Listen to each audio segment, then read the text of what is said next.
మరి వాక్యమును చదువుకుని ప్రార్థన చేసుకుని కార్యక్రమంలో మనం ముందుకు కొనసాగుదామండి. యోహాను రాసినటువంటి సువార్త, పాత నిబంధన గ్రంథము, యోహాను రాసినటువంటి సువార్త 6వ అధ్యాయము 5వ వచనాన్ని ఈ సందర్భంలో మనం చదువుకుని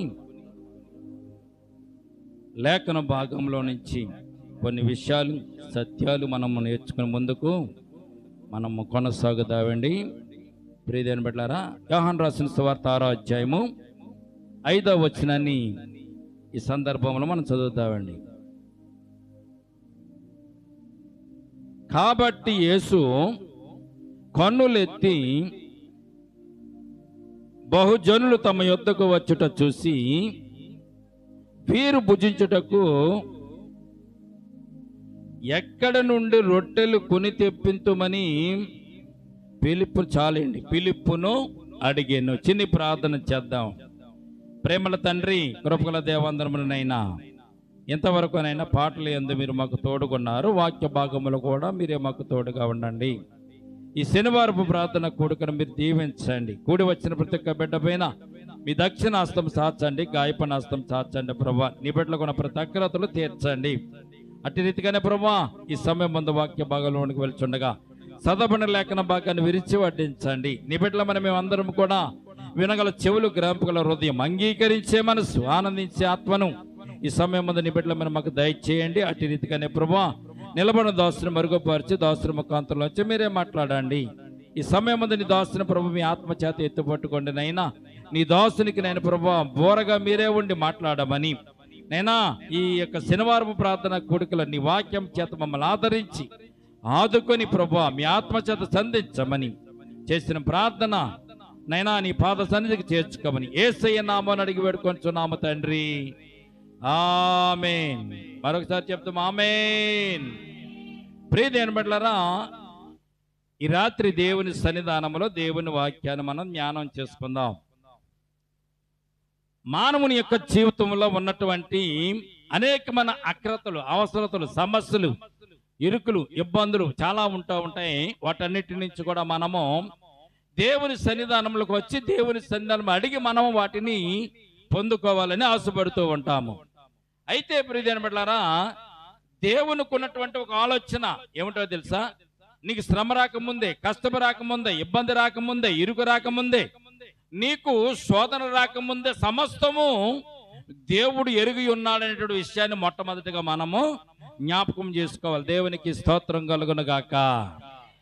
సమస్య వస్తుంది, దానికి ప్రక్కనే దేవుడు జవాబును మనకు సిద్ధపరిచి ఉంచుతాడు. అలాగే కష్టం వస్తుంది, ఆ కష్టం నుంచి విడుదల పొందడానికి పక్కనే దేవుడు మనకి ఏదో ఒక సహాయాన్ని దాచి పెడుతూ ఉంటాడు.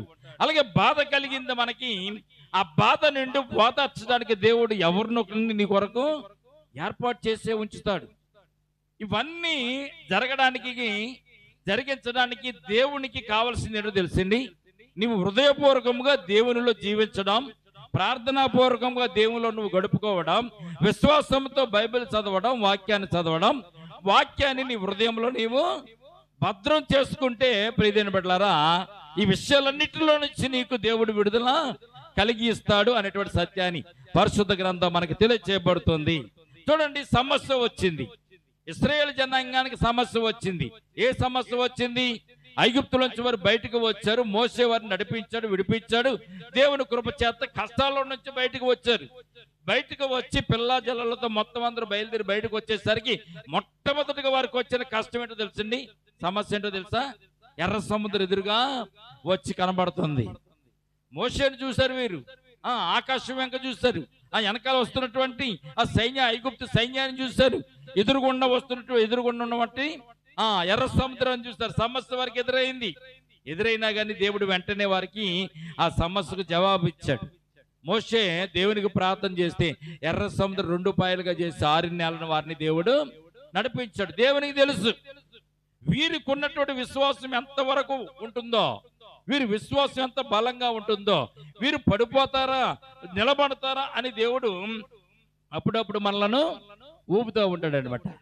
కొంతమంది ఊపితే కింద పడిపోతారు, కొంతమంది ఊపినా కానీ కింద పడరు, కొడితే కింద పడిపోతారు, కొంతమంది కొట్టినా కానీ కింద పడిన వారు ఉంటారు. అటువంటి వారికి దేవుడు తన కృపను అనుగ్రహించడానికి ఆయన ఇష్టపడుతూ ఉంటాడు. దేవునికి స్తోత్రం కలుగును గాక. ఈ రాత్రి దేవునిలో నువ్వు ఎంత బలంగా ఉన్నావో తెలవడానికి దేవుడు ఏం చేస్తా ఉంటాడంటే, అప్పుడప్పుడు నీకు చిన్న చిన్న సమస్యలు, కష్టాలు, ఇరుకులు, ఇబ్బందులు దేవుడు నీకు పెడుతూ ఉంటాడు కనుక దాని నుంచి నువ్వేం చేయాలో తెలుసని నిలబడగలిగేటువంటి శక్తిని నువ్వు పొందుకుంటూ దేవుణ్ణి అడగాలి. ప్రభువా, నిలబడే శక్తి నాకు దయచేయని. దేవుడు అన్యాయస్తుడు కాడు.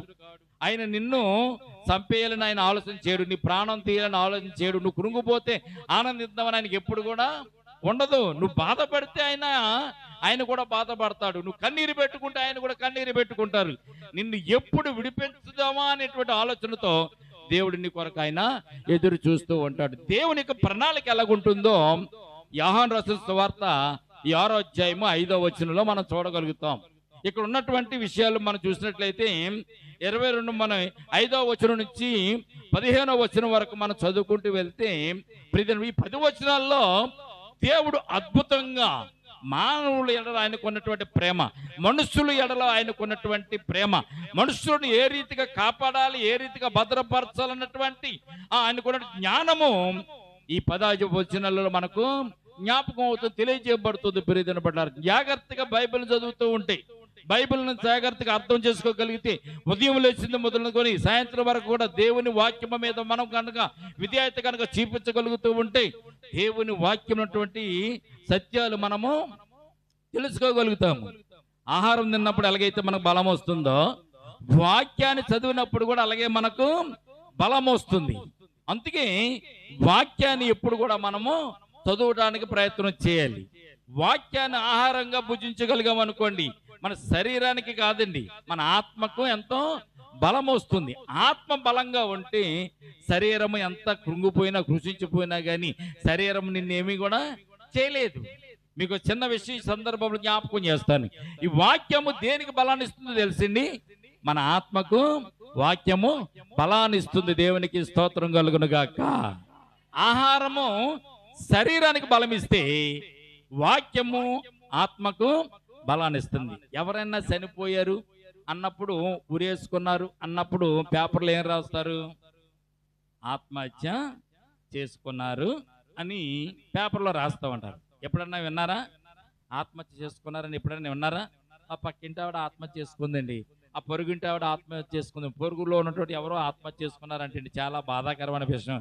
పిల్లల్ని వదిలిపెట్టేసి భార్యాభర్తలు ఇద్దరు ఆత్మహత్య చేసుకోవడం అంటే ప్రాణహత్య కదా చేసుకుందాం. ప్రాణాన్ని కదమ్మ తీసుకుంది. ఆత్మహత్యను ఎందుకంటారు? ఆత్మను వాళ్ళు ఏం చేశారండి? హత్య చేసేసారు. ప్రియమైన బిడ్డలారా, నీలో ఉన్న ఆత్మను నువ్వు సంతోషపెడితే నీ శరీరం అంతా కూడా సంతోషంగా ఉంటుంది, నీ మనసు సంతోషంగా ఉంటుంది, నీకున్నటువంటి పని పాటలలో కూడా సంతోషంగా ఉంటావు. దేవుడు కూడా ఆ సంతోషాన్ని బట్టి దేవుడు నిన్ను దీవిస్తూ ఉంటాడు. దేవునికి స్తోత్రం కలుగును గాక. మన ఆత్మ బాగుండాలండి. మన ఆత్మ బాగుండాలంటే మనకున్నటువంటి కోరికలు, మనకున్న చూపులు, మనకున్నటువంటి నడవడికలు, మనకున్నటువంటి క్రియలన్నీ కూడా చాలా శ్రేష్టంగా ఉండాలి. అందుకే దేవుడు ఒక మాట చెప్తాడు, ఆత్మశుద్ధి గలవారు ధన్యులు. ఏ శుద్ధి అంటే అండి?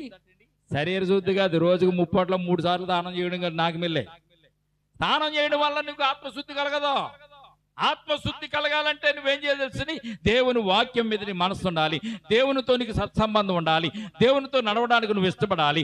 ఉదయం కానీ, మధ్యాహ్నం కానీ, సాయంత్రం కానీ దేవుని జ్ఞానం చేసుకుంటూ, దేవునికి ప్రార్థన చేసుకుంటూ నీ ఆత్మను ఉజ్జీవింప చేసుకోవడానికి నీవు ప్రయత్నం చేస్తే దేవుడు నిన్ను బలపరుస్తాడు. దేవునికి స్తోత్రం కలుగును గాక.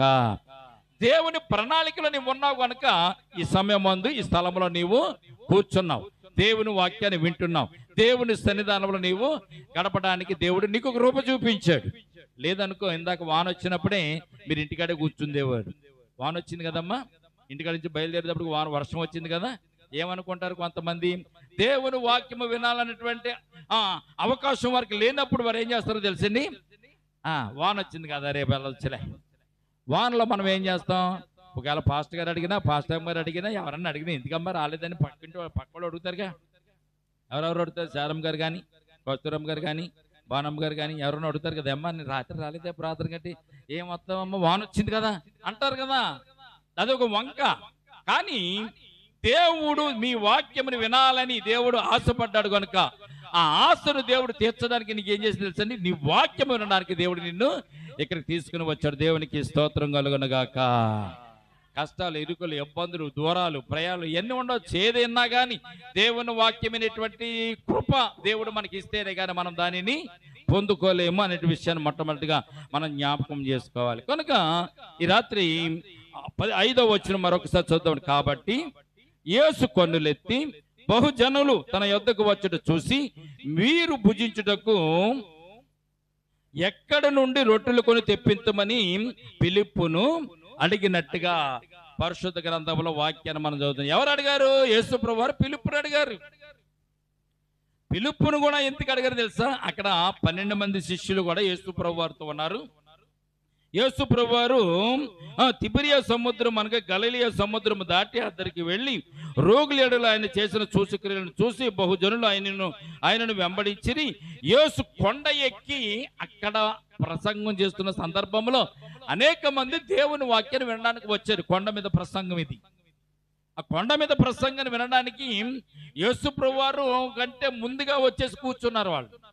వారిని చూసి యేసు ప్రభు వారికి జాలేసి దేవుని యొక్క రాజ్య సువార్తను వారికి ప్రకటించడం దేవుడు మొదలుపెట్టాడు. ప్రకటించిన తర్వాత ఆయన సుదీర్ఘంగా ప్రసంగం చేసి సుదీర్ఘం వాక్యం బోధించిన తర్వాత సాయంత్రం అయిపోతుంది. దూరంగా ఉన్నారు, ఎక్కడో అడవి మార్గంలో ఉన్నారు. వారు ఉన్న తర్వాత వారికి యేసు ప్రభు వారికి ఒక ఆలోచన వచ్చింది. చీకటి పడిపోతుంది, వీరు మరలా ఇంటికి వెళ్ళాలంటే ఆకలితో ఇంటికి వెళ్తే మధ్యదారిలో ఒకవేళ పడిపోవచ్చు, మధ్యదారిలో ఒకవేళ నీరసించి కళ్ళు తిరిగి పడిపోవచ్చు. కనుక వీరికి ఏదైనా భోజనం పెట్టి పంపిస్తే బాగుండును అని యేసు ప్రభు వారు ఆలోచన చేసినట్టుగా ఇక్కడ మనం చూస్తున్నామండి. యేసు ప్రభు వారి దగ్గరికి దాదాపు 99 మంది ఎందుకు వచ్చేవారంటే యేసు ప్రభు వారు పెడుతున్న రొట్టెలు తినడానికి వచ్చేవారు, యేసు ప్రభు వారు పెడుతున్న చేపలు తినడానికి వచ్చేవారు, యేసు ప్రభు వారు పెడుతున్న భోజనము తిని వారు కడుపు నింపుకోవడానికి చాలా మంది వచ్చేవారు. కొంతమంది అయితే దేవుని వాక్యమును విని వారి జీవితాలను బాగు చేసుకోవాలని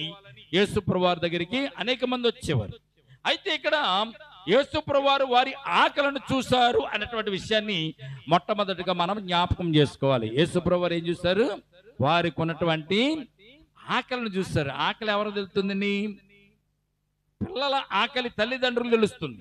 పిల్లల ఆకలి తల్లిదండ్రులు తెలుస్తుంది. కానీ తండ్రి అయిన దేవుడు తన పిల్లలకు ఉన్నటువంటి ఆకలిని ఆయన గుర్తించి ఇక్కడ వారికి భోజనం పెట్టాలన్న ఆలోచన యేసు ప్రభు వారు కలిగి ఉన్నట్టుగా వాక్య భాగంలో మనం చూడగలుగుతున్న. దేవునికి స్తోత్రం కలుగునుగాక.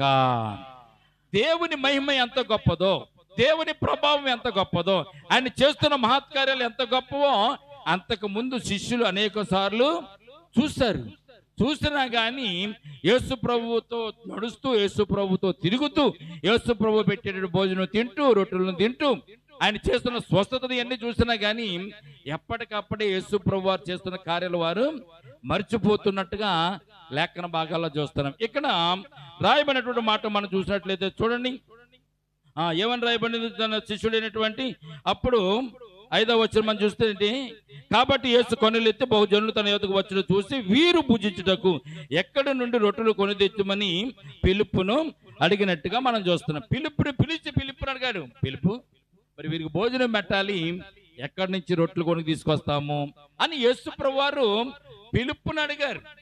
ఫిలిప్పును అడిగి అక్కడ ఇంకొక మాట, దానికంటే ముందు ఇంకొక మాట ఉంది చూడండి, తర్వాత మాట చదువుదాం. యేసు ప్రభు వారు ఎందుకని ఏమి చేయనై ఉండనో తానే ఎరుగుయుండి ఎవరిని పరీక్షించడానికి? ఫిలిప్పును పరీక్షించడానికి యేసు ప్రభు వారు ఈ మాట అడిగినట్టుగా మనం చూస్తున్నాం. దేవునికి స్తోత్రం కలుగునుగాక. పరీక్షించడం. ఏం పరీక్షించాలి? ఫిలిప్పును. యేసు ప్రభు వారు ఫిలిప్పును పరీక్షించాలన్నది ఏ విషయంలో పరీక్షించాలనుకుంటున్నారు యేసు ప్రభు వారు? వీరందరికీ భోజనం పెట్టాలి, వీరందరికీ రొట్టెలు తీసుకొచ్చి పెట్టాలి.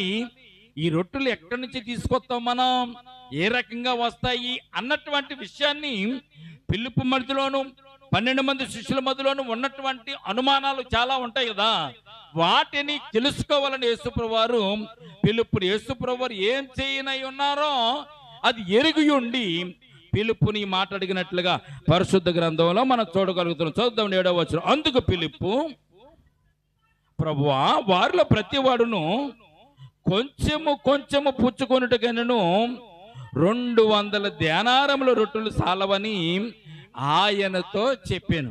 ఏమని చెప్తున్నాడు పిలుపు?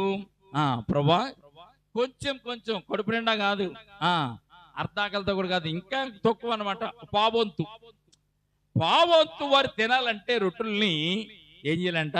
కొంచెం కొంచెం పుచ్చుకోవాలంట. 200 దేనారాలతో రొట్టెలు తీసుకొచ్చి వీరికి ఇవ్వాలి. రొట్టెలు కొనుక్కు రావడానికి ఊళ్ళోకి వెళ్ళాలి, ఊళ్ళోకి వెళ్ళి కొనుక్కుని తీసుకురావాలి. తీసుకొచ్చిన తర్వాత వీరికి మనము వడ్డించాలి. వీరు తిన్న తర్వాత వీరిని మరలా బయటికి వాళ్ళ ఇళ్ళకి పంపించాలి. ఇదంతా జరగడానికి దాదాపు 3 గంటలు 4 గంటలు సమయం పట్టేస్తుంది. యేసుప్రభు వారు ఈ మాట చెప్పింది ఎప్పుడో తెలిసింది? 5 గంటల ప్రాంతంలో యేసుప్రభు వారు ఈ మాట చెప్పారు.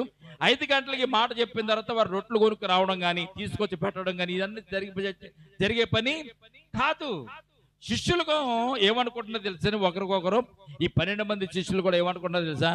ప్రభువా, ఇంతమందికి రొట్టెలు ఎక్కడ తీసుకొచ్చి ఇస్తావు, నీకు తెలియదా? ఇది ఏమన్నాను, ఒకవేళ కొనాలన్నా కానీ 200 దేనారాలు ఖర్చు అవుతాయి. 200 దేనారాలు పెట్టి కొనుక్కొచ్చినా కానీ వీరికి కడుపు నిండా తినడానికి అవకాశము లేదని శిష్యులు యేసు ప్రభు వారితో ఇక్కడ చెప్తున్నట్టుగా పరిశుద్ధ గ్రంథంలో మనం చూడగలుగుతున్నాం.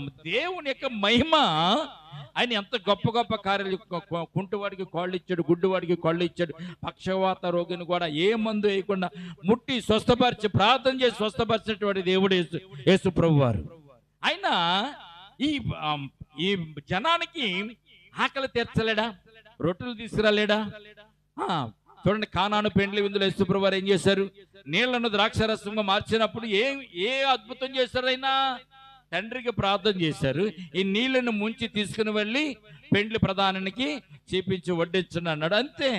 ఆ నీళ్లు ద్రాక్షరసం మరి మధురమైనటువంటి ద్రాక్షరసం, అంతకు ముందున్నటువంటి ద్రాక్షరసం కంటే ఈ ద్రాక్షరసం చాలా శ్రేష్టమైనదని ఆ పెండ్లి ప్రధానే సర్టిఫై చేశాడు. దేవునికున్న అద్భుతం చాలా ఆశ్చర్యంగా ఉంటుందండి. ఆ విషయం శిష్యులకు అర్థం కాలే. ప్రభువా, వీరికి భోజనం పెట్టాలనుకుంటున్నావు కదా, రొట్టెలు ఇవ్వాలనుకుంటున్నావు కదా, నువ్వే చేయి ప్రభువా, నీకు అసాధ్యమైనది ఏది ఉంది అని శిష్యులు యేసు ప్రభు వారిని మామూలుగా అడగడం పక్కన పెట్టేసి పిలుపు మిగిలినటువంటి శిష్యులందరూ కూడా యేసు ప్రభు వారిని బయటికి వెళ్ళి కనుక్కుంటున్నారు.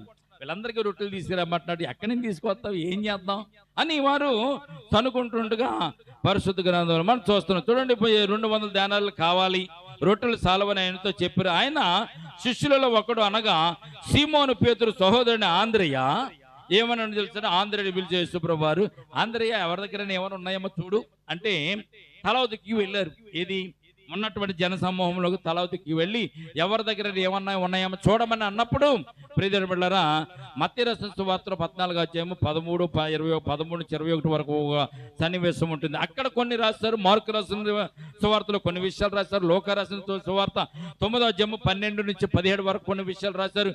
వీరందరూ కూడా జన సమూహంలోనికి వెళ్ళి ఎవరి దగ్గర ఏమన్నా ఆహారం ఉందని అడగడానికి వెళ్ళినప్పుడు ఆంధ్రయ్య గారికి ఒక ఆయన దొరికాడు. ఆంధ్రయ్యకి ఒక చిన్న పిల్లవాడు తన తల్లి, నాయనా యేసు ప్రభు వారి దగ్గరికి వెళ్తున్నావు కదా, వాక్యం వినడానికి వెళ్తున్నావు కదా, కనుక నువ్వు అక్కడికి వెళ్ళిన తర్వాత నీకు ఆకలిస్తే కనుక ఇదిగో నువ్వు భుజించడానికి 5 రొట్టెలు 2 చిన్న చేపలు నీకు పెడుతున్నాను అయినా, తీసుకుని వెళ్ళి అక్కడికి వెళ్ళిన తర్వాత భుజించమని తల్లి ఆ పిల్లవాడికి కడుపు ఆకలి ఎరిగినటువంటి తల్లి ఆ పిల్లవాడికి 5 రొట్టెలను 2 చిన్న చేపలు మూట కట్టి ఇచ్చింది. ఈ పిల్లవాడు ఏం చేశాడు? వచ్చి దేవుని వాక్యమును వింటూ, దేవుని వాక్యానికి అతడు చాలా ఇష్టంగా వింటూ ఆకలి సంగతి మర్చిపోయాడు. దేవునికి స్తోత్రం కలుగును గాక. ఆకలి సంగతి మర్చిపోయాడు. యేసు ప్రభువు వారు బోధ వింటున్నాడు, వాక్యం వింటున్నాడు. ఆ వాక్యం వింటుంటే తన్మయత్వంలో మునిగిపోయాడు. సమయం అంతైందో తెలియలేదు, ఆకలి అవుతుందో లేదని తెలియలేదు. మంచినీళ్ళకి కూడా బయటికి వెళ్ళలేదు ఈ పిల్లవాడు. మంచినీళ్ళకి వెళ్తే అన్నం తిన ఆకలి అవుతుంది, రొట్టె తినాలని ఆలోచన వచ్చేది. కానీ తన చేతుల్లో ఉన్నటువంటి మూట, 5 రొట్టెలు 2 చిన్న చేపలు ఉన్నటువంటి మూట ఆ పిల్లవాడికి గుర్తు రాలేదు. ఆంధ్రయ్య వచ్చి అడుగుతున్నప్పుడు, ఎవరి దగ్గర ఏమైనా ఉన్నాయని అన్నప్పుడు ఆ పిల్లవాడు గుర్తొచ్చింది. ఏమొచ్చింది? నా తల్లి నాకు 5 రొట్టెలు 2 చిన్న చేపలు పెట్టింది కదా, నేను తినలేదు కదా, ఇది యేసయ్యకి ఇస్తాను నేను. ఎవరికి ఇస్తాను నేను? యేసయ్యకి ఇస్తాను. యేసయ్యకి ఇస్తే యేసయ్య చేతులు ఇవి పడితే నాకు చాలా భాగ్యం వస్తుంది అనుకుని ఆ పిల్లవాడు ఆంధ్రేయ చేతికి ఏమి ఇచ్చాడంటే 5 రొట్టెలు 2 చిన్న చేపలు ఇచ్చినట్టుగా మనం చూస్తున్నాం. ఇక్కడ ఏమంటే ఇక్కడ ఉన్న యొక్క చిన్నవాని యొద్ద, జాగ్రత్తగా చదవాలి, 5 యవ్వల రొట్టెలు. ఏ రొట్టెలు అంటే అండి? రొట్టెలు దేంతో చేస్తారు ఏమ్మా? రొట్టెలు దేంతో చేస్తారు? గోధుమ పిండితో చేస్తారు, అలాగే మైదా పిండితో కూడా చేస్తారు. గోధుమ పిండితో చేస్తారు, మైదా పిండితో చేస్తారు. మైదా పిండితో గోధుమ పిండితో చేసే రొట్టెలు ఖరీదైనవి. మైదా పిండితోను గోధుమ పిండితోను చేసే రొట్టెలు ఖరీదైనవి, అవి ఖరీదు కలిగినవి. ఆ రోజుల్లో గోధుమ పిండితో రొట్టెలు చేసుకుంటా కూడా వారికి స్తోమత లేనటువంటి పరిస్థితులు. మైదా పిండితో కూడా రొట్టెలు చేసుకోవడానికి స్తోమత లేని రోజులు ఆ రోజుల్లో. అందుకని ఎవరైతే చాలా చీప్గా దొరుకుతుంది, తక్కువలో దొరుకుతాయి కనుక ఆ తల్లికి, అంత పేదరాలేమో ఆ తల్లి కనుక ఆ తల్లి ఏం చేసింది తెలిసింది? యవల పిండితో రొట్టెలు చేసి తన కుమారుడికి పెట్టినట్టుగా ఇక్కడ మనం చూస్తున్నాం. ప్రియదినబడ్డారా, యేసు ప్రభువు వారు ఇక్కడ అంటున్నారు. ఎవరో అక్కడ ఆయన చెప్తున్న మాట మనం చూస్తే సహోదరుడు ఆంధ్రే చెప్తున్న మాట, ప్రభువా ఇక్కడ ఒక చిన్నవాని దగ్గర ఏమున్నాయంటండి? 5 రొట్టెలు 2 చిన్న చేపలు ఉన్నవి, కానీ ఇంతమందికి ఇవి ఏమాత్రమని ఆయనతో అనిరి. ఇక్కడ చూడండి, చాలా సార్లు దేవుని యొక్క అద్భుతాన్ని చూసి, ఆశ్చర్యకార్యాలు చూసి, దేవుడు మనల్ని నడిపించి కాపాడినటువంటి విషయాలు కూడా మనకు తెలుసుండి చిన్నపాటి సమస్య వచ్చేసరికి ఏం దేవుడులే అనేటువంటి పరిస్థితులకు మనం వచ్చేస్తాం. దేవుడు నాకేం చేశాడు, ఇన్ని కష్టాలు, నాకు ఇన్ని ఇబ్బందులు అని మనము దేవునిని శోధించడానికి మనం ప్రయత్నం చేస్తాం. శిష్యులకి ఏం తెలుసు? యేసు ప్రభు యొక్క మహిమ తెలుసు, యేసు ప్రభు యొక్క శక్తి తెలుసు, ఆయనకున్నటువంటి మహాత్యం తెలుసు. తండ్రి దగ్గర నుంచి ఆయన భూమి మీదకు వచ్చారన్న విషయాన్ని కూడా శిష్యులకు తెలుసు కనుకనే యేసు ప్రభు అని శిష్యులు వెంబడిస్తున్నారు. వీరే కాకుండా ఇంకా 70 మంది వెంబడించారు. వారందరూ కూడా వెనుక తీసి వెళ్ళిపోయారు. ఈ 12 మాత్రం నిలకడగా యేసు ప్రభు వారి దగ్గర ఉన్నారు. ఈ 12 మందిలో ఇంకొకడు కూడా ఊడిపోయాడు. వాడేవాడు ఇస్కరియోతు యోధ. ఈ 12 మంది యేసు ప్రభు వారితో తిరుగుతూ ఉంటూ ఆయన చేస్తున్న అద్భుతాలు చూస్తున్నటువంటి వారు. ఇక్కడ వారిలో కూడా ఏమొచ్చిందండి? చిన్న అపనమ్మిక చోటు చేసుకుంది. ఏ నమ్మికని? అపనమ్మిక, అవిశ్వాసం. అవిశ్వాసం ఎంతటి మనిషినైనా కానీ కింద పడదోసేస్తుందండి. అవిశ్వాసము, గర్వము ఎంతటి వాడినైనా కానీ కింద పడదోసేస్తుంది. ఎప్పుడైనా మనం ఇదంతా నా వల్ల అయ్యింది, ఇదంతా నేనే చేసుకున్నాను, ఇదంతా నేను చేయబట్టే జరిగింది అని కనుక మీరు ఇంట్లో ఎప్పుడైనా అన్నారా, మీ ఇంట్లోనికి శోధన ప్రవేశించినట్టే. సాతాను కూడా ఏదో రకంగా రాడండి, ఎక్కడి నుంచో రాడు, మన మధ్యలో ఉంటాడు, మనతోనే తిరుగుతాడు. అయితే దేవుని వాక్యము మనలో ఉన్నప్పుడు మనల్ని వాడు టచ్ చేయడు. దేవుని వాక్యాన్ని ఎప్పుడైతే మీరు విడిచిపెట్టేస్తారో ఆడికి అవకాశం దొరుకుతుంది కనుక వాడు మిమ్మలను శోధించడానికి అవకాశము కలుగుతూ ఉంటుంది. ఇది శిష్యులండి, మామూలు మనుషులు కాదు, వాక్యం వినడానికి వచ్చిన వారు కాదు. యేసు ప్రభు వారికి ఉన్నటువంటి 12 మంది శిష్యులలో ప్రాముఖ్యమైనటువంటి వారు వీరు. అటువంటి వారికి అపనమ్మిక వచ్చింది. ఏమంటున్నారు చూడండి ఇక్కడ, నేను 5 రొట్టెలను 2 చిన్న చేపలు ఉన్నవి, కానీ ప్రభువా ఇవి వీరికి ఏమాత్రం సరిపోతాయి అని వారు పక్కకి వెళ్ళి కొనుక్కుంటున్నారు. పక్కకి వెళ్ళి కొనుక్కుంటుంటే వారి అర్థం ఏంటి? ఎందుకు వచ్చింది ప్రభు, వాళ్ళు ఇంటికి పంపించేస్తే పోతారుగా. ఇంటికి వెళ్ళేటప్పుడు ఏదో తోలుతానో నీరసంగానో ఇంటికి వెళ్ళిపోతారు. ఇంటికి వెళ్తే కడుపు నిండా తింటారు కదా. వాళ్ళని పంపించేయచ్చు కదా. వాళ్ళని పంపించకుండా మమ్మల్ని బాధ పెడుతున్నావు, నువ్వు బాధపడుతున్నావు, ఎందుకు వచ్చింది బ్రహ్మ అని వారు మనసులో అనుకుంటున్నారు శిష్యులు. ఇక్కడ శిష్యులు ఏమనుకుంటారు తెలుసా? వాళ్ళు పంపించేస్తే పోయేదానికి ఎందుకు వచ్చింది నేను ఈ బాధ? యేసు ప్రభు వారికి ఈ బాధ ఎందుకు వచ్చింది, ఈ కష్టం ఎందుకు వచ్చింది, వాళ్ళని ఎందుకు ఆపాలి, మనల్ని ఎందుకు రొట్టెలు చూడమనాలి? ఇక్కడ వచ్చాం, పోతే వచ్చాం, నెతికాము, ఏమన్నా 100 రొట్టెలు 200 రొట్టెలు దొరికితే వీళ్ళకి ఏమైనా పెట్టవచ్చు. కానీ ఎన్ని దొరికినాయి? 5 రొట్టెలను 2 చిన్న చేపలు. ఏం సరిపోతాయి వీళ్ళకి? చాలాసార్లు మనం కూడా అదే అనుకుంటాం. ప్రియమైనవారు, మన జీవితంలో కూడా దేవుడిచ్చిన కొద్దైనా కానీ ప్రార్థన చేసుకుని, దేవుని సన్నిధానంలో ప్రార్థన చేసుకుని దానిని మనం గనక ఉపయోగించుకుంటే అది చాలా విరివిగా అవుతుంది. అది ఉధృతంగా మన జీవితంలో గొప్ప కార్యాలు చేస్తున్న సత్యాన్ని మనం నమ్మం. అతను ఏలియా ప్రార్థన చేసుకుంటే ఏలియా దగ్గర శిష్యుడిగా చేరినటువంటి ఒక ఆయన తన ఒక భర్త పాస్టర్గా ఉండి సేవ చేసినట్టు భర్త చనిపోయినప్పుడు ఆ చనిపోయినటువంటి దైవ సేవకుని కుటుంబంలో అప్పులు చేసి చనిపోయినప్పుడు ఆ భార్య వచ్చి ప్రార్థన అడుగుతుంది. ఎలీషా దగ్గరికి వచ్చి అడుగుతుంది, ఏమని? అయ్యా, నా పెనిమిటి గురించి నీకు తెలుసు కదా, నా పెనిమిటి చనిపోయాడు, అతను అప్పులు చేశాడు, అప్పుల వాళ్ళు వచ్చి నా పిల్లల్ని తీసుకెళ్ళిపోవడానికి వచ్చారు, నేనేం చేయాలి అని అడిగితే ఏమంటారో తెలుసండి దైవజనుడు?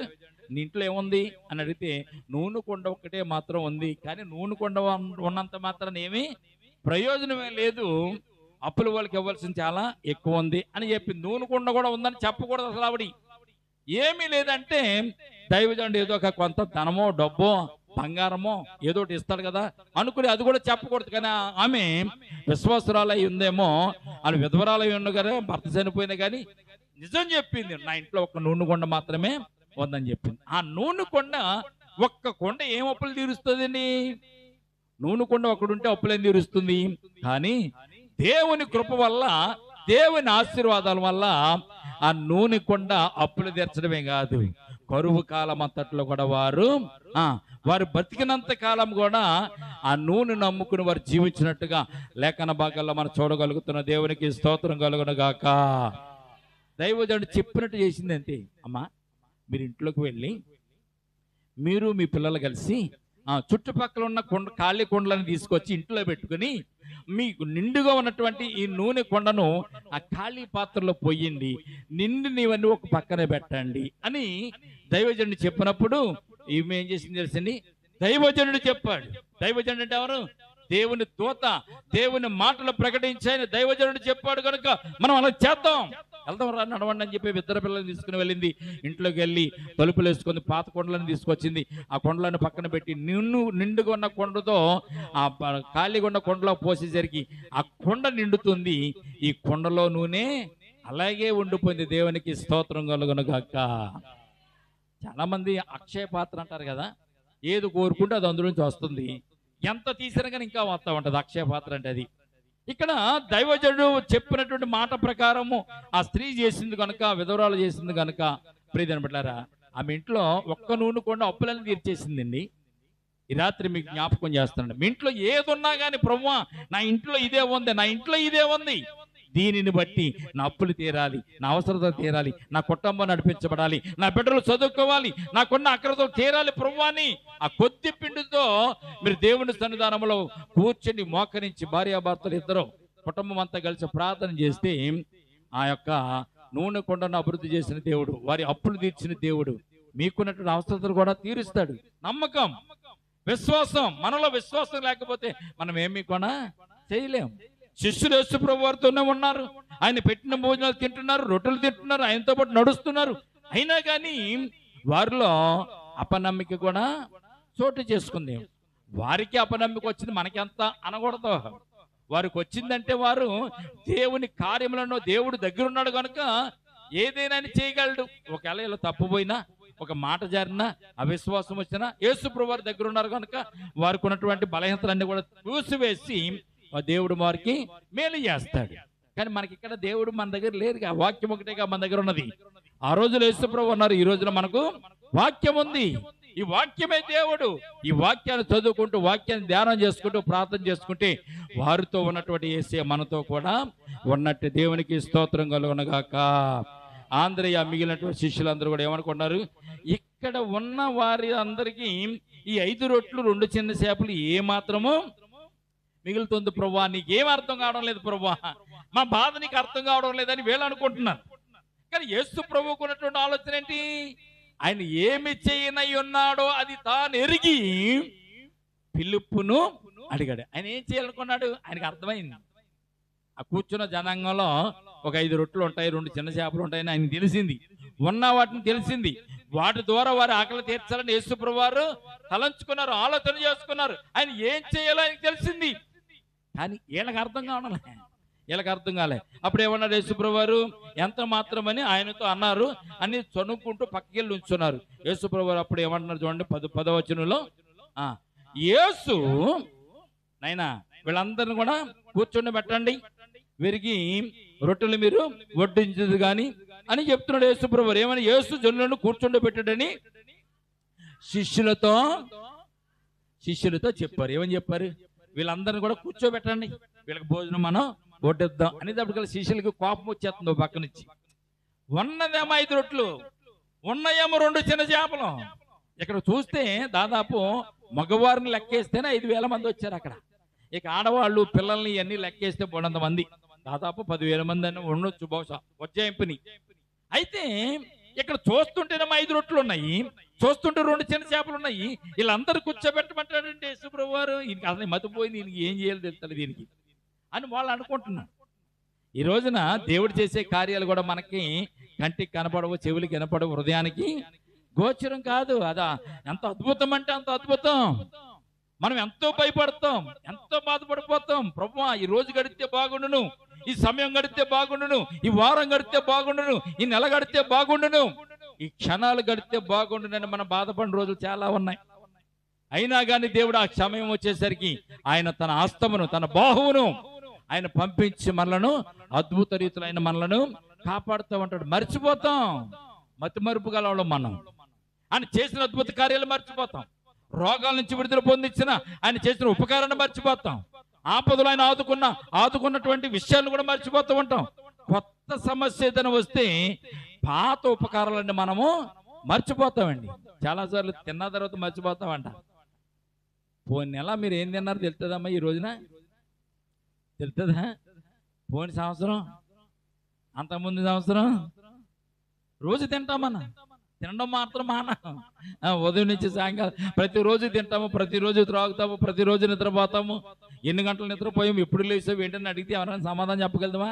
మర్చిపోతాం, మతి మరిపోలేం మనం. దేవుడు చేసిన కార్యాలను కూడా మనం మర్చిపోతూ ఉంటాం. ఏ కార్యాలండి? దేవుడు చేసిన కార్యాలు కూడా మర్చిపోతాం, ఉపకారాలు కూడా మర్చిపోతాం. ప్రియమైన బిడ్డలారా, శిష్యులండి, పామరులు కాదు వీళ్ళు, శిష్యులు. ఎవరో బయట నుంచి వచ్చి అన్నటువంటి వారు కాదు. యేసుప్రభు వారి శిష్యులు. ఏమన్నా తెలుసా? ఎంతమందికి ఇది ఏమాత్రము అని చెప్తూ యేసుప్రభు వారిని వీరందరూ కూడా కూర్చోబెట్టండి అని చెప్తే అక్కడ ఏముందంటే ఆ చోట చాలా పచ్చిక ఉండిన కనుక లెక్కకి ఇంచుమించు 5,000 మంది పురుషులు కూర్చుండిరి. యేసు ప్రభు ఆ రొట్టెలను చేత పట్టుకుని ఆయన ప్రార్థన చేయడానికి ఆయన సిద్ధపడ్డాడు. దేవునికి స్తోత్రం కలుగునగాక. 1000 మంది చెప్పున, 100 మంది చెప్పున వారందరిని కూర్చోబెట్టి పంక్తులుగా కూర్చోబెట్టేశారు. పంక్తులుగా కూర్చోబెట్టమని యేసుప్రభు వారు చెప్పినా కానీ వీరిలో అనుమానం పోలే, అనుమానం తగ్గడం లేదు. వీళ్ళందరూ వరుస 100 మంది కూర్చున్నారు. 5 రొట్లు కనీసం ముక్కలు చేసినా కానీ, మనిషికి ఎంత మొక్క ఇచ్చినా కానీ సరిపోతుందా? 5,000 మందికి చాలదు. ఈ విషయం ఎవరికి తెలుసు? యేసుప్రభు తెలుసు. ఈ 5 రొట్లు, ఈ 2 చిన్న చేపలు వారి కడుపు నింపుతుందన్న సంగతి ఎవరికి తెలుసు? యేసుప్రభు వారికి తెలుసు. చాలాసార్లు మనకున్నటువంటి స్తోమత కొద్దివే, కొంచెమే, మనకున్న ఆదాయం కూడా కొంచెమే, కానీ దేవుడు దాన్ని ఆశీర్వదిస్తే అది కొండంత అవుతుందని సత్యాన్ని పరిశుద్ధ గ్రంథం మనకు తెలియజేయబడి. దేవునికి స్తోత్రం కలుగునుగాక.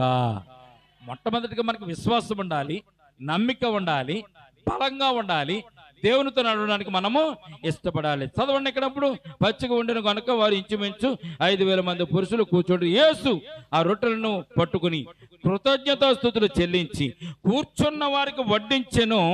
అలాగూ చేపలు కూడా వారికి ఇష్టమైనంత మట్టుకు వడ్డించను. ఇష్టమైనంత మట్టుకు ఏంటండి? 2 చిన్న చేపలు, 5 రొట్టెలు, ఇష్టమైనంత మట్టుకు, తిన్నంతగలిగినంతకు, తినగలిగేంత వరకు, కడుపు నిండేంత వరకు. బాబు నాకు వద్దురండి, వడ్డించొద్దండి. ఇప్పుడు మన ఫంక్షన్లో భోజనాలు పెట్టేటప్పుడు ఏం చేస్తామంటే కొద్దిగా ప్రేమ ఎక్కువయ్యి కస్తూరమ్మ గారు లాంటి వాళ్ళు, చారమ్మ గారు లాంటి వాళ్ళు, మానమ్మ గారు లాంటి వాళ్ళు తినేవాళ్ళు కొద్దిగా అమ్మ కొద్దిగా వేసుకోండి అమ్మ అంటారు. అన్నప్పుడు మనం ఏమంటాం? వద్దండి, కడుపు నిండిపోయింది, వద్దండి అంటామంటారు. ఇష్టంగా కడుపు నిండిపోయిన తర్వాత పెట్టింది పెట్టకుండా పెడుతుంటే చాలా మందికి కడుపు నిండిపోయింది, తృప్తిగా ఉందని అంటారు కదా. అలాగా వారికి ఎలగొట్టించారంటే వారికి ఇష్టమైనంత మట్టుకు వడ్డించాను. అసలు ఎవరికి కూడా వద్దు అనేంత వరకు. ఎన్ని రొట్టెలు అండి అవి? 5 రొట్టెలు. ఎన్ని చేపలు? 2 చిన్న చేపలు. 5 రొట్టెలు, 2 చిన్న చేపలను 5,000 మంది కంటే ఎక్కువ. మగవాళ్ళు ఒక్కళ్ళే లెక్కేశారంట, ఆడవాళ్ళు లెక్కేలేదా, పిల్లలు లెక్కేలేదంట. వారు తృప్తిగా తిన్న తర్వాత కూడా యేసు ప్రభువారు మిగిలిన దానిని దీవించినట్టుగా మనం చూస్తున్నాం. పరిశుద్ధ గ్రంథం. దేవునికి స్తోత్రం కలుగును గాక. చదవండి 12వ వచనం చూడనప్పుడు, వారు తృప్తిగా తినిన తరువాత ఏమీ నష్టపోకుండా మిగిలిన ముక్కలు పోగు చేయడని తన శిష్యులతో యేసు ప్రభువారు చెప్పెను. చూడండి, చిన్నపిల్లవాడు ఇచ్చిన 5 రొట్టెలు 2 చిన్న చేపలు చిన్నపిల్లవాడు కూడా తృప్తిగా తిన్నాడు. వాడు అక్కడ తింటే 5 రొట్టెలు 2 చిన్న చేపలు తినేస్తాడు. దాని పెద్ద ఏమైంది మిగలదక. వాడు ఒక్కడికే సరిపోయి భోజనం అది తల్లి పెట్టింది. కానీ 5 రొట్టెలను 2 చిన్న చేపలను యేసు ప్రభువారు చేతిలో పెట్టినప్పుడు, యేసు ప్రభువారు దానిని ఆశీర్వదించి ప్రార్థన చేసినప్పుడు, ప్రియమైన బిడ్డలారా, ఎంతమంది తిన్నారంటే ఇంచుమించు 10,000 మంది కడుపు నిండా తిన్నారనే సత్యాన్ని పరిశుద్ధ గ్రంథం మనకు తెలియజేయబడుతుంది. తృప్తిగా తిన్నారంటే అండి, తృప్తిగా. ఇప్పుడు మనం మన కుటుంబం కోసం భోజనం వండుకున్నామండి. అంతలోకి ఎవరన్నా 4 చుట్టాలు ఇంటికి వచ్చారనుకోండి, మళ్ళీ వండాలిగా. వండకుండా కుదురుతుందా? కుదరదుగా. వండాలి, వారు తీసుకొచ్చి వారికి పెట్టాలి. లేదు కొద్దిగా తిందామంటే చాలా మంది కడుపు సగం కడుపుతోనే సగం ఆకలితోనే లేచి వండాలి. కానీ వండినటువంటి అన్నం వచ్చి 4కి సరిపోయి, మనకి కూడా సరిపోయి, ఇంకా 4 వచ్చినా సరిపోయేలా ఉందనుకోండి, ఏమనుకుంటాం మనం? ఆశ్చర్యమే కదా. దేవుడు గొప్ప కార్యం చేశాడు. మనం వండింది కొద్దిగానే 4 తిన్నారు, మేము తిన్నాము, ఇంకా 4కి ఉంది అంటే ఎంత సంతోషం మనకి. ప్రియమైన బిడ్డలారా, శిష్యులలో ఉన్నటువంటి అనుమానం, శిష్యుల్లో ఉన్నటువంటి అవిశ్వాసం, యేసు ప్రభువారు రొట్టెలను ఆశీర్వదించి ఆ గంపలేసి వారికి వడ్డించమన్నప్పుడు, ఈ రొట్టెలను 5 రొట్టెలను 2 చిన్న చేపలు తీసి వేరే గంపలోనికి వేస్తుంటే, ప్రియమైన బిడ్డలారా, ఈ గంపలో రొట్టెలు గంపలోనే ఉంటున్నాయంట, గంపలో చేపలు గంపలో ఉంటున్నాయంట. 2వ గంప నిండిపోతుందంట. 5 రొట్టెలతో కాదు, 20 రొట్టెలతో 30 రొట్టెలతో గంప నిండిపోతుంది. ఈ గంపలో ఉన్నాయి, అలాగే ఉండిపోతున్నాయి. అయితే శిష్యులు ఏం చేశారు? 12 మంది 12 గంపలు తీసుకొచ్చి యేసు ప్రభువారు ఆశీర్వదించినటువంటి 5 రొట్టెలు 2 చిన్న చేపల వారికి గంపలు వేసుకుంటుంటే గంపలు నిండుతున్నాయి. ఇలా పట్టుకెళ్తున్నారు, వడ్డిస్తున్నారు, మరలా వస్తున్నారు, మరలా పట్టుకెళ్తున్నారు, మరలా వస్తున్నారు. అలాగే 5,000 మంది కాక మగవాళ్ళు కాకుండా ఆడవాళ్ళకు కూడా వడ్డించారు, పిల్లలకు కూడా వడ్డించారు. వారందరూ కూడా తృప్తి తీర తిని, అయ్యా ఇక వద్దులండి అయ్యగారు, కడుపు నిండిపోయిందండి, కడుపు నొప్పి వస్తుంది, నడవడానికి కూడా మాకు ఓపిక లేదండి, చాలు అనేంత వరకు వారికి 5 రొట్టెలు 2 చిన్న చేపలు యేసు ప్రభువారు ఆశీర్వదించినటువంటి ఆహారాన్ని వారు తృప్తి తీరా తిన్నట్టుగా పరిశుద్ధ గ్రంథంలో మనం చూడగలుగుతున్న. దేవునికి స్తోత్రం కలుగును గాక. ఈ రాత్రి మీకు విషయం జ్ఞాపకం చేస్తాను. ప్రియమైన బిడ్డలారా, సమస్య ఎక్కడైతే ఉంటుందో అక్కడే ఆయన మనకు జవాబును ఇవ్వడానికి ఇష్టపడతాడు. అంతమందికి 5 రొట్టెలు 2 చిన్న చేపలు ఎలా సరిపోతాయని శిష్యులు అనుకున్నారు కదా. మోషే నాటి కాలంలో కూడా ఒక విషయం జరిగింది. ఆ విషయాన్ని మీకు జ్ఞాపకం చేస్తాను. నిర్గమకాండం 15వ అధ్యాయము 22 వచనం, 23, 24, 25 వచనాలు చూడండి ఒకసారి. చూడండి, నిర్గమకాండం 15వ అధ్యాయము. సమస్య ఎక్కడ ఉంటే అక్కడ దేవుని యొక్క కార్యము గొప్పగా జరుగుతూ ఉంది. మీరు అనుకోవచ్చు, ఇదేంటండి సమస్యలో గొప్ప కార్యాలు జరగడం ఏంటండి, కష్టాల్లో గొప్ప కార్యాలు జరగడం ఏంటండి, ఇరుకుల్లో గొప్ప కార్యాలు జరగడం ఏంటండి, వేదనలో గొప్ప కార్యాలు జరగడం ఏంటండి? మీరు అనుకోవచ్చు. నిజమే, మనం దేని గురించి అయితే భయపడతామో, దేని గురించి అయితే మనము బెంగపడతా ఉంటామో, దేని విషయంలో అయితే మనము దిగులుగా దేవుని సన్నిధిన ప్రార్థన చేస్తూ ఉంటామో, కుటుంబంగా కలిసి ఆ ప్రార్థన దేవుడు ఆలకించి మన కొరకు తన దూతలను కనుక పంపించగలిగితే మన జీవితంలో గొప్ప అద్భుతాలు మనము చూడగలుగుతాం. దేవునికి స్తోత్రం కలుగును గాక. ఇక్కడ చూడండి, మోషే కాలంలో జరిగిన సంభవాన్ని చదవండి. మారా నీళ్లు చేదేనివి కనుక ఇశ్రాయేలు జనాంగమా నీళ్లను త్రాగలేకపోయారు. అప్పటికే కొన్ని వారాల బట్టి నీళ్లు లేవు, తాగడానికి నీళ్లు, నడుస్తున్నారు, పైన ఎండ, కాలినడక నడుస్తున్నారు, ఆహారం లేదు. తాగుదామని నీళ్ల దగ్గరికి వస్తే నీళ్లు కూడా చేదుగా ఉన్నాయి. చేదుకునేసరికి ఇశ్రాయేలుకి చాలా కోపం వచ్చేసింది. చదవండి. పేరు కలిగాను ప్రజలు, ఇశ్రాయేలు ప్రజలు ఏం తాగాలని మోషే మీద సరగడం మొదలు పెట్టారంట. చదవండి. అప్పుడు మోషే యెహోవాకు మొరపెట్టెను. అప్పుడు అంతటి యెహోవా అతనికి ఒక చెట్టును చూపెను. అది ఆ నీళ్లలో వేసిన తర్వాత ఆ మారా నీళ్ళంటే మధురములు అయిపోయినాడు. దేవునికి స్తోత్రం కలుగును గాక. ఆ నీళ్లు తాగడానికి వస్తున్నారు. ఆ నీటిని కొద్దిగా దోశల్లో పోసుకుని నోట్లో పెట్టుకున్నప్పుడు చేదుగా ఉంటుంది. చచ్చే ఈ నీళ్ళు బాగాలేవని చెప్పి వెళ్ళిపోతున్నారు. చాలా సార్లు చాలా మంది వచ్చారు అక్కడ నీళ్లు తాగదామని. చాలా మంది వచ్చిన కానీ చాలా మంది నీళ్లు తాగపోయి చేదుకున్నాయని వెళ్ళిపోతున్నారు. అందుకని ఆ చోటికి మారా అనేటువంటి పేరు కూడా వచ్చింది. కానీ ప్రియమైన బిడ్డలారా, ఆ మారా నీళ్లు మధురముగా మారేటటువంటి ఒక చెట్టు ఆ నీళ్ల పక్కనే దేవుడు సృష్టించి ఉంచాడు. దేవునికి స్తోత్రం కలుగును గాక. చాలా మంది వచ్చారు, చాలా మంది నీళ్లు చూశారు, చేదుకున్నా వెళ్ళిపోతున్నారు. దానికి పరిష్కారం ఎవరు కూడా కనుక్కోలేకపోయారు. ఆ చెట్టు తీసి ఆ నీటిలో వేస్తే నీళ్లు చేదుపోయి మధురం అవుతాయి అన్న సంగతి అక్కడికి తాగడానికి వచ్చిన వాళ్ళకి ఎవరికి కూడా తెలియదు. ఇశ్రాయేలు ప్రజలు కూడా వెళ్ళారు, నోట్లో పోసుకున్నారు, చేదుకున్నాయని వచ్చేస్తున్నారు తప్ప అది మధురంగా ఎలా కావాలో వారికి తెలియలేదు. కానీ మోషే ప్రార్థన చేసినప్పుడు ప్రియమైన బిడ్డలారా, మోషేకి దేవుడు ఆ చెట్టుని చూపించాడు. ఆ చెట్టు అప్పటికి ఎన్నో సంవత్సరాలు బట్టి ఆ చెట్టు అక్కడ ఉంది. మారా నీళ్లు పక్కనే చెట్టు ఉంది, కానీ ఎవరికి అది కనపడలే. మారా నీళ్ళు మధురం అవ్వాలంటే ఆ చెట్టు కొమ్మ తీసి దాంట్లో అయితే ఆ నీళ్ళన్నీ కూడా మధురం అయిపోతాయి. నీళ్లు మధురంగా అవుతాయని ఎప్పుడన్నా, చేదుకున్న నీళ్ళు మధురం అవుతాయా? అవో. అది దేవుని మాట, దేవుని కృప, దేవుని కార్యం.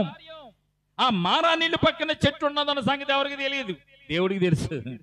ఎవరన్నా నాకు ప్రార్థన చేసి ఎవరన్నా నన్ను అడిగితే ఆ చెట్టును చూపించవచ్చు. ఆ చెట్టు నీళ్లు, ఆ చెట్టుని తీసుకెళ్ళి నీటిలో అయితే నీరు మధురం అవుతుందన్న సంగతి దేవుడికి తెలుసు. మరి మోషే ఏం చేశాడు? దేవునికి ప్రార్థన చేశాడు. దేవునికి స్తోత్రం కలుగును గాక. తాగడానికి నీళ్ళు లేవండి. 4 లక్షల కాల్బలం. వాళ్ళందరూ తాగాలంటే నీళ్ళు సరిపోవు. సరే నీరు ఉన్నది కదా, వచ్చారు తాగడానికి. చేతికి ఉంది, ఏం చేయాలో తెలియదు. మోషే ప్రార్థన చేశాడు. మోషే ప్రార్థన చేస్తే దేవుడు చెట్టు వేసి మధురం అయిపోయి సమస్య ఎక్కడైతే ఉందో దానికి జవాబు కూడా దేవుడు పక్కనే ఉంచుతాడు. పక్కనే, కానీ నీకు కనపడదు. ఈ యొక్క శరీరానికి, ఈ నేత్రాలకి, లోకపు నేత్రాలకి, ఈ లోకపు శరీరానికి దీనది కనపడదు. దేవుడిని అడిగితే మహిమ నేత్రాలు ఇస్తే దేవుడు కనుక నీ కన్నులను తెరవగలిగితే ప్రియమైన బిడ్డలారా, దేవుని కృప వల్ల నీవు కార్యములను చూడగలదు. ఇంకో విషయం, 2వ రాజుల గ్రంథం 6వ అధ్యాయం 17వ వచనం కూడా చూడండి. దేవుడు కన్నులు తెరవాలి. ఆయన అద్భుతాన్ని చూడడానికి, ఆశ్చర్యం చూడడానికి దేవుడు నీ కన్నులను తెరవాలి. మహిమ కన్నులతో చూడాలి. కానీ మామూలు కన్నులతో చూస్తే దేవుని కార్యాలు మనకు అర్థం కాదు. 2వ రాజుల గ్రంథము 6వ అధ్యాయము 17వ వచనం చూడండి ఒకసారి. యెహోవా వీడు చూసినట్లు, ఎవరో పనివాడు చూసినట్లు వీడి కొండలను తెరవమని ఎలీషా ప్రార్థన చేయగా దేవునికి స్తోత్రం కలుగును గాక. ఎలీషా దగ్గర పనివానికి ఒక సమస్య వచ్చింది. ఎలీషాను పట్టుకోమని రాజుగారు సైన్యాన్ని పంపించాడు. ఎలీషాను పట్టుకోమని రాజుగారు సైన్యాన్ని పంపించాడు. ఎలీషా గారు ఎక్కడ ఉన్నాడు? కొండ మీద ఉన్నాడు. ఈ సైన్యం అంతా వచ్చి కొండ చుట్టూ కాపలా కాసేశారు. ఎలీషా పొద్దున్న లెగుతాడు కదా, ఎలీషా లేచిన తర్వాత కిందకి దిగుతాడు కదా, కిందకి దిగిన తర్వాత బంధించేసి చెరసాలలో తీసుకెళ్ళిపోయి తాళ్ళుతో కట్టేసి రాజుగారి దగ్గర తీసుకెళ్ళిపోదామని సైనికులందరూ వచ్చి కింద మాటుగా కూర్చున్నారు. గుర్రాలతోనూ రథాలతోనూ వచ్చేసారు. వారు మామూలు గుర్రాలు, మామూలు రథాలతోనూ వారు వచ్చేసారు. వచ్చేసేసరికి పనివాడు పొద్దున్నే కళ్ళు నిలుపుకుంటూ బయటకు వచ్చాడు. ఎలీషా దగ్గర ఉన్న పనివాడు బయటకు వచ్చి చూసేసరికి వీడేదో పాస్కి ఏదో వచ్చి ఉంటాడు. బయటకు వచ్చాడు నిద్రమోహంతో. బయటకు వచ్చేసరికి గుర్రాలు రథాలతో పాటు ఆ కొండ చుట్టూ వారు కాపలగాయడు చూసి పరుగున వెళ్ళిపోయాడు. ఎక్కడికి? ఎలీషా దగ్గరికి వెళ్ళిపోయి పరుగు నాయనా, అయ్యా మనం ఏం చేద్దాము? దైవ సేవకుడా మనం ఏం చేద్దాం? ఇదిగో మన కొరకు గుర్రాలతోనూ రథాలతోనూ వారు వచ్చేసారు. రాజుగారు మనల్ని బంధించి తీసుకురామన్నట్టున్నారు. వారు కింద ఉన్నారు. వారు ఏం చేద్దామని అంటే ఎలీషా అంటే ఏం భయపడక్కర్లే అన్నాడు. ఎలీషా ఏం భయపడక్కర్లే, వారు గుర్రాలతో రథాలతో వచ్చారా, మన చుట్టూ ఉన్నవారు వారికంటే గొప్పవారని ఎలీషా చెప్పిన కానీ వీడికి ఏం అర్థం అవుతలే. ఈ మట్టి బుర్రోడికి ఏం అర్థం అవుతలే. వీడి కన్నులతో దేవుని యొక్క శక్తి, దేవుని యొక్క కాపుదలు కనపడడం లేదు. చదవండి ఇప్పుడు. పనివాడు కన్నులు తెరవగా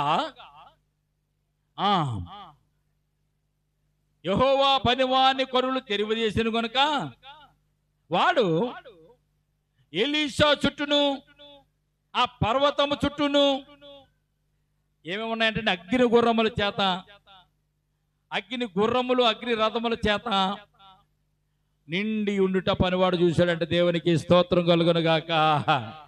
రాజుగారి పంపించింది మామూలు గుర్రాలు, మామూలు రథాలు, ఇనప రథాలు.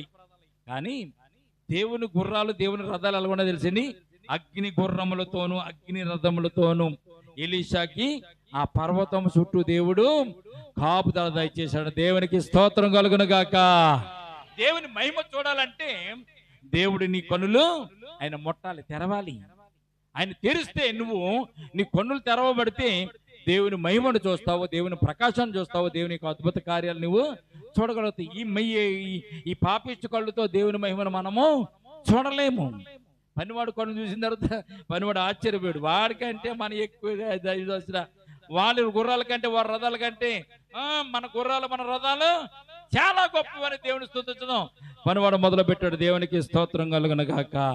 కనుక ప్రియమైన బిడ్డలారా, దేవుని మహిమను చూడాలంటే మొట్టమొదటిగా మనకి అవిశ్వాసం ఉండకూడదు. నా దేవుడు ఈ కార్యమును చేయడానికి ఆయన సమర్థుడు, అంతే. ఈ కార్యమును చేయడానికి నా దేవుడు సమర్థుడు. నాకున్నటువంటి స్థితిని మార్చడానికి ఆయన సమర్థుడు. నాకున్న కష్టాన్ని తీసేయడానికి ఆయన సమర్థుడు. ఆయనకు అసాధ్యమనేది ఏది భూమి మీద లేదు అనేటువంటి విశ్వాసాన్ని ముందు మొట్టమొదటిగా మనము కలిగి ఉండాలి. మనం ప్రార్థన చేస్తాం కానీ దేవుడు చేస్తాడా? మనం అడుగుతాం కానీ దేవుడు చేస్తాడా? ఆయనకి ఏం పని చేయడానికి అని అంటే ఏం చేయడు ఆయన. నువ్వు విశ్వాసంతో అడగాలి, విశ్వాసంతో ఉండాలి, దేవుని వాక్యాన్ని వినాలి, దేవునికి విధేయత కలిగి ఉండాలి. ప్రియమైన బిడ్డలారా, దేవుడు చూసేటటువంటి కార్యాలు అద్భుతంగా ఉంటాయి. దేవుడు మన పడికట్టును చూస్తాడు, మన నడవడికను చూస్తాడు, మన ఆలోచన చూస్తాడు, మన చూపును చూస్తాడు. మన హృదయంలో ఏం ఆలోచించుకుంటున్నాం ఈ సమయం ముందు దేవుడికి తెలుసు. మనం ఏదో అనుకుంటాం, మనం ఏంటంటే మన విషయాలు దేవుడికి నిలవదు అనుకుంటాం. కానీ నువ్వు కూర్చునుట, నువ్వు లేచుట, నువ్వు ఆలోచించుట సమస్తము నాకు తెలుసు అని దావీదు తన జీవితం గురించి దేవుడితో చెప్తున్నాడు. ప్రభువా, నేను కూర్చుండటం నీకు తెలుసు, నేను లేచుట తెలుసు, నేను నిద్రపోవడం తెలుసు, నేను ఏం చేస్తున్నానని నీకు తెలుసు అంటూ ఇంకో మాట అంటాడు. ఆకాశమునున్నా అక్కడే ఉన్నావు, భూమి మీద ఉన్న ఇక్కడ ఉన్నావు, భూమి కింద ఉన్నా ఇక్కడే ఉన్నావు.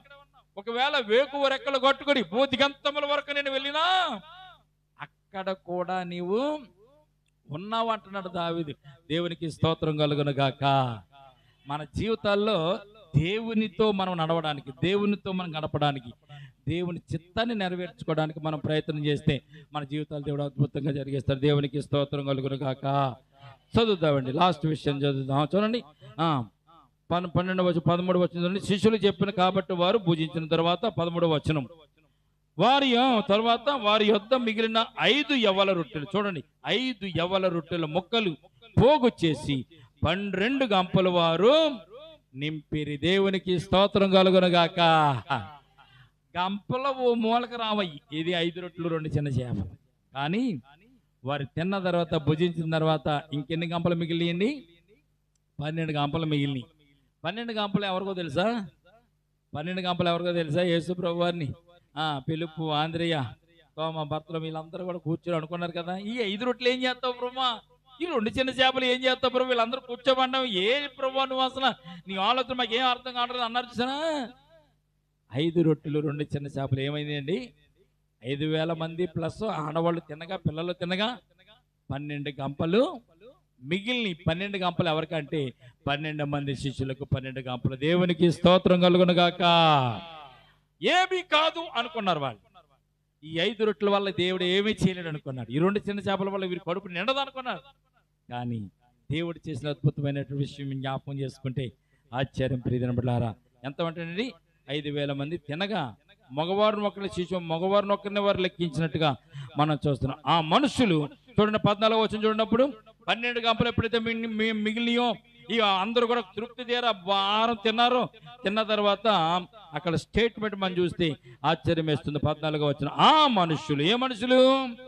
వాక్యం వినడానికి వచ్చిన మనుషులు, దేవుని వాక్యం విన్న మనుషులు, 5 రొట్టెలు 2 చిన్న చేపలు ఏం పనికి వస్తలేరా అనుకున్నటువంటి ఆ మనుషులు, దేవుడు చేసిన అద్భుత కార్యం చూసినటువంటి ఆ మనుషులు, మేము ఇంటికి వెళ్ళిన తర్వాత తినాలేమో, ఇక్కడ మాకు ఆహారమే దొరకదు అనుకున్నటువంటి ఆ మనుషులు చెప్తున్న మాట చూడండి. క్రియలను చూసి, యేసు చేసిన క్రియలను చూసి నిజముగా ఈ లోకమునకు రాబో ప్రవక్త ఈయనే అని వారు చెప్పుకొని. దేవునికి స్తోత్రం కలుగును గాక. క్రియలను చూశారు, అద్భుత క్రియలను చూశారు, ఆశ్చర్యమైన క్రియలు చూశారు. ఈ రోజున నీవు నేను కూడా దేవుని క్రియలు చూసాక కూడా మనం పక్కకి వెళ్ళిపోతుంటే, చూసాక కూడా అవిశ్వాసంతో ఉంటే, చూసినా ఎరిగినా కూడా మనం అపనమ్మికతో అవిశ్వాసంతో ఉంటే మనల్ని ఇంకెవరు కూడా బాగు చేయలేదు. ప్రియజనములు, శిష్యులు మొట్టమొదటిగా ఈ 5 రొట్టెలు 2 చిన్న చేపలు ఎవరు సరిపోతాయి ప్రభా? ఇంకో మాట కూడా ఉండదు, ఎవరు ముక్కులో పెట్టాలి ఈ 5 రొట్టెలు 2 చిన్న చేపలు అన్ని కూడా అనుకుని ఉండొచ్చు వాళ్ళం. మనం అలాగే అనుకుంటాం కదా. కానీ దేవుడు ఏమి చేయన ఎరిగి ఉన్నాడో తాను ఎరిగి ఉండి శిష్యులతో మాట చెప్పినట్టుగా ఆయన తెలుసు. అన్ని మొట్టమొదటిగా అన్ని తెలిసింది ఆయనకి. ఆయన భవిష్యత్తు వర్తమాన కాలములు ఎరిగి ఉన్నటువంటి దేవుడు, సమస్తం ఎరిగిన దేవుడు. ఈ రోజున మన జీవితాల్లో కూడా అద్భుత కార్యాలు చేయడానికి ఆయన ఇష్టపడుతున్నాడు. మన జీవితాల్లో కూడా గొప్ప కార్యాలు చేయడానికి ఆయన ఇష్టపడుతున్నాడు. కేవలం ఆయన యందు మనము విశ్వాసం ఉంచితే చాలు. దేవునికి స్తోత్రం కలుగును గాక. ఈ రాత్రి మనం విశ్వాసంతో ఉందాం, నమ్మికతో ఉందాం. దేవుడి గొప్ప కార్యం నాకు చేస్తున్నటువంటి నమ్మికతో ఈ రాత్రి మనం ప్రార్థన చేసుకుని మన గృహాలకు వెళ్దాం. ఏ సమస్యనైనా తీర్చగలిగిన వాడు, ఏ ఇరికినైనా తప్పించగలిగిన వాడు, ఏ ఇబ్బందుల్లోనైనా మనకు ఆదరణ కలిగించగలిగినటువంటి యేసయ్య మనకు తోడుగా ఉన్నటువంటి విషయాన్ని మనం నమ్మి విశ్వసించి ముందుకు సాగుదాం. ఈ మాటలు దేవుడు దీవించి మనలను ఆశీర్వదించునుగాక. ఆపదలో ఆదుకొని కాపాడే నామము, యేసేపును విడిపించిన ఘనమైన నామము, బంధకాలు విడిపించిన సర్వోన్నత నామము, బంధకాలు విడిపించి సర్వోన్నత నామము, యేసయ్య నామము మహోన్నత నామము, యేసయ్య నామము మహోన్నత నామము. విశ్వాస వీరులను బలపరచే నామము, అబ్రామును స్థిరపరచిన ఘనమైన నామము, శోధనలు దాటించే వాగ్దాన నామము, శోధనలను దాటించే వాగ్దాన నామము, యేసయ్య నామము మహోన్నత నామము, యేసయ్య నామము మహోన్నత నామము. యేసయ్య నీ నామానికే స్తోత్రాలు తండ్రి, పరిశుద్ధుల నీ నామానికే స్తోత్రాలు నైనా, మహిమగల తండ్రి నీ నామానికే స్తుతులు స్తోత్రములు స్తోత్రములు స్తోత్రములు తండ్రి. రాత్రి ప్రభునైనా నీ బిడ్డలందరూ కూడా ప్రార్థించారు తండ్రి, నీ బిడ్డలు మనవి చేస్తారు తండ్రి. వారి ప్రార్థనలు కించండి, వారి కొన్ని ఇబ్బందులు చిరుకుల నుంచి వారు తప్పించండి. నీకు అసాధ్యమనేది ఏది లేదు నేను ప్రభు, సమస్తము నీకు సాధ్యమేనైనా. ఈ భూమిలో ప్రభు సమస్తము నీకు సాధ్యమే. ఈ రాత్రి నీ బిడ్డల ప్రభు కన్నీటిని ప్రభు మీరు చూస్తున్నందుకు స్తోత్రాలు, వారి మనవలాలకు ఇస్తున్నందుకు స్తోత్రాలు, వారి కొన్ని అగ్రతలు తీరుస్తున్నందుకు స్తోత్రాలు, వారి కుటుంబంలో ఆనందాలు ఇస్తున్నందుకు స్తోత్రాలు, వారి జీవితంలో నేను ప్రభు అద్భుత కార్యాలు జరిగిస్తున్నందుకు స్తోత్రాలు చెల్లించుకుంటున్నాము నాయనా. యేసయ్య నీకే స్తోత్రం స్తోత్రం స్తోత్రం. ఈ రాత్రి నేను ప్రభునైనా విన్నటువంటి వాక్యాన్ని బట్టి నీ బిడ్డల జీవితాల్లో ప్రభు విశ్వాసాన్ని దయచేయండి, నమ్మికను దయచేయండి, కృపను కరించండి. నైనా 5 రొట్టెలను 2 చిన్న చేపలను అద్భుత రీతిలో ప్రభునైనా 5,000 మందికి ఆహారం పెట్టిన యేసయ్య నీ బిడ్డల జీవితంలో ఉన్నటువంటి చిన్నపాటి సంపాదన, కొద్దిపాటి కష్టార్జితం, వారి చేతి పని, వారి ఉద్యోగం, వారి వ్యాపారాల ప్రభా ఈ రాత్రి కాల సంబంధం మీరు దీవించండి నైనా. వారిని మీరు తాకండి, వారిని మీరు ముట్టండి, ఆ కుటుంబాలను ప్రభు మీరు లేవనెత్తండి, అద్భుత రీతిలో వారిని నడిపించండి తండ్రి. ఈ రాత్రి నాకు ఎవరు లేరు, నా జీవితం వేస్ట్ అయిపోయింది, నా బ్రతుకు వేస్ట్ అయిపోయింది, ఎవరైతే కృంగిపోయి కృషించిపోయి ఈ రాత్రి ప్రభు నీ సన్నిధానంలో ప్రార్థిస్తున్నారు నైనా, నీ వాక్యం వింటున్నారు నైనా, వారందరూ కూడా లేవనెత్తండి, వారందరిని ప్రభు లేవనెత్తండి ప్రభు, వారందరూ కూడా పురుగుల పండు తండ్రి, వారి జీవితంలో అద్భుత కార్యాలు దయచేయండి నైనా. నీకు అసాధ్యమనేది ఏదలేదు నైనా. మారా నీళ్లు మధురంగా మార్చగల గొప్ప దేవుడు నీవే తండ్రి. ఎర్ర సముద్రం 2 పాయలుగా చేస్తున్న గొప్ప తండ్రి నీవే. ఆపదల్లో ఆదుకొనగలిగినటువంటి సర్వశక్తిమంతుడైన యేసయ్యవు నీవే అనేటువంటి సత్యాన్ని ఈ రాత్రి నీ బిడ్డలకు నేను ప్రభువా మీరు తెలియజేస్తున్నందుకు స్తోత్రాలు తండ్రి. విన్నటువంటి వాక్యాన్ని బిడ్డల హృదయాల ఫలింపచేయండి తండ్రి. వారికి ఉన్న ప్రతి సమస్య, ప్రతి ఇరుకులు, ఇబ్బందులు వచ్చినాయని ప్రభా విడుదల కలిగించండి. ఈ రాత్రి నీ వాక్యం చేత నీ బిడ్డలు ఆదరించండి. నీ వాక్యం సత్యం చేత నీ బిడ్డలు ఆదరించండి. ఎల్లప్పుడూ నీతో ఉండే భాగ్యం నీ బిడ్డలుగా దయచేయండి ప్రభా. నీతో పాటు ఉన్న శిష్యులకి అపనమ్మకం వచ్చింది నాయనా. దేవా, అపనమ్మకం తీర్చగలిగినట్టు గొప్ప దేవుడు నువ్వేమి చేయదలుచుకున్నావు అది ఎరిగియండి నైనా. శిష్యులను ప్రభునైనా మీరు పరీక్షించినట్టుగా మేము చూస్తున్నాం. ఈ రాత్రి మమ్మల్ని కూడా మీరు పరీక్షిస్తున్నారేమో, మమ్మల్ని కూడా ఒకసారి చూస్తున్నారేమో, సరి చేస్తున్నారేమో. ఈ రాత్రి నేను ప్రభు నీ బిడ్డలైన అందరిని కూడా జ్ఞాపకం చేసుకోండి. వారి జీవితంలో అద్భుత కార్యాలు, ఆశ్చర్య కార్యాలు జరిగించండి. కూడి వచ్చిన ప్రతి ఒక్క బిడ్డ పైన మీ దక్షిణాస్తం చాచండి, గాయపడిన హస్తం చాచండి. వారి కుటుంబాలను దీవించండి, వారి కుటుంబాలను ఆదరించండి. వారికి ఉన్న కన్నీరుని తొడవండి, వారికి ఉన్న ఇబ్బందులు చెరుకు నుంచి తప్పించండి. వారి జీవితంలో అద్భుత కార్యాలు జరిగించండి తండ్రి. ఈ రాత్రి నేను ప్రభునైనా వారితో మీరు ఉండండి ప్రభునైనా. నీ సన్నిధాన ఆశీర్వాదం వారి గృహాలలో వచ్చండి, వారి హృదయాలలో వచ్చండి. ఈ రాత్రి ప్రభునైనా మేలుతో వారిని నింపండి, ఆశీర్వాదాలతో నింపండి. కూడి వచ్చిన సంఘం అంతటి పైన మీ కృప అనుగ్రహించమని రానటువంటి బిడ్డల కొరకు కూడా ప్రార్థిస్తున్నాను. ఎందుకైతే రాలేకపోతున్నారో ప్రభా, నీ సన్నిధానంలో గడిపితేనే గొప్ప భాగ్యం తండ్రి. నైనా నీ సన్నిధానంలో ఉండడమే మేలునైన ప్రభా. అట్టి మేలు, అట్టి ఆశీర్వాదాలు వారు కూడా పొందుకోవడానికి నీ కృప చూపించదురు కానీ ఎంతవరకు మాతో ఉండి మాలో ఉండి నీ సన్నిధానంలో మమ్మల్ని నడిపించినందుకు స్తోత్రాలు చెల్లించుకుంటూ రేపటి దినమున మరలా పునరుద్ధార పండుగలో మేము కలుసుకునేంత వరకు మీ కోపదల మీ కృప దయచేయండి. నీ బిడ్డలు ఇంటికి వెళ్ళి నీ సన్నిధాన పాస్తులతో గృహాలలో వచ్చండి. వారి గృహాల చుట్టూ కంచి వేసి కాపుదల దయచేయండి నైనా. యోబు చుట్టూ కంచి వేసిన రీతిగా బిడ్డల చుట్టూ కంచి వేసి కాపుదల దయచేయమని సమస్తమనైనా నీ కృప చెప్పున మేలుకరంగా జరిగించమని విధేయత వినయము కలిగి ఎవరైతే నీలో జీవిస్తున్నారో వారి చుట్టూ కంచి వేస్తానని చెప్పిన గొప్ప దేవ, అట్టి వినయము విధేయత కలిగి నీలో జీవిస్తూ అనేకమైన ఆశీర్వాదాలు దీవెనలు పొందు కూడా కృప చూపించండి. మా చుట్టుపక్కల ఉన్న ప్రతి ఇంటిని, ప్రతి గృహాన్ని కూడా జ్ఞాపకం చేసుకోండి. ఏ గృహములు అయితే సోదరులు ఉన్నాయో సోదరులను తప్పించండి. ఏ గృహములు అయితే నేను ప్రభు శాంతి సమాధానాలు లేవో ఆ గృహంలో శాంతి సమాధానం దయచేయండి. ఏ గృహాలలో అయితే సాతానుడు ఆయన ప్రభు ఆనందానికి తీసివేశాడు, వారికి ఉన్నటువంటి సంతోషాన్ని తీసివేశాడు, కుటుంబాలు నేను ప్రభు ఆనందం లేకుండా, సంతోషం లేకుండా, ప్రేమానురాగాలు లేకుండా కుమిలిపోతూ నేను ప్రభు ఏ గృహాలు అయితే నేను ప్రభు ఈ రాత్రి నేను ప్రభు నీ మాటలు వింటున్నారు వారిని కూడా జ్ఞాపకం చేసుకుని వారిని కూడా దీవించండి, ఆశీర్వదించండి ప్రభు. లోకమంతటి కొరకు ప్రాణం పెట్టిన యేసయ్యవు, లోకమంతటి కొరకు సిలువలో నేను ప్రభు రక్తము కార్చిన యేసయ్యవు తండ్రి. లోకమంతటిని ప్రేమించిన గొప్ప దేవుడు నువ్వే తండ్రి. నేను దేవుడు లోకమును ఎంతో ప్రేమించినటువంటి నీ మాట లోకమంతటిని ప్రేమించినట్టుగా నేను ప్రభు తెలియజేస్తుంది తండ్రి. అట్టి ప్రేమించిన దేవా వారిని కూడా దీవించండి, ఆశీర్వదించండి. వారి కుటుంబాలను కూడా జ్ఞాపకం చేసుకోండి, దీవించమని ఈ రాత్రి ప్రభు మాతో ఉండి మాలో ఉండి నడిపించిన స్తోత్రాలు చెల్లించుకుంటూ ప్రభు నీ దాసుని నిలబెట్టుకుని మాట్లాడే ప్రతి మాటను ఫలింపచేయని నీ బిడ్డల హృదయాలలో నీరు గట్టి ఫలించి మీ ఆత్మచేతనని ప్రభు వారు దీవించమని నేను మా ప్రార్థన మీ పాద సన్నిధి చేర్చుకోమని యేసయ్య ఉన్నతమైన పరిశుద్ధ నామమున ప్రార్థించి మిక్కిలి వినయముతో బ్రతిమలాడి వేడుకొనుచున్నాము తండ్రి. ఆమేన్. మన తండ్రి అయిన దేవుని ప్రేమయు కుమారుడైన యేసుక్రీస్తు కృపయు పరిశుద్ధాత్మని సహవాసం ఇప్పుడు ఎల్లప్పుడు ప్రవోచ్చ పర్యంతము సంగమునకును మనకును సదాకాలము తోడు నిడగుండునుగాక. ఆమేన్. అందరూ చెప్దామా? యేసు రక్తమే జయం, ప్రవేశు రక్తమే జయం, యేసు నామమున సంపూర్ణ విజయం కలుగునుగాక. ఆమేన్.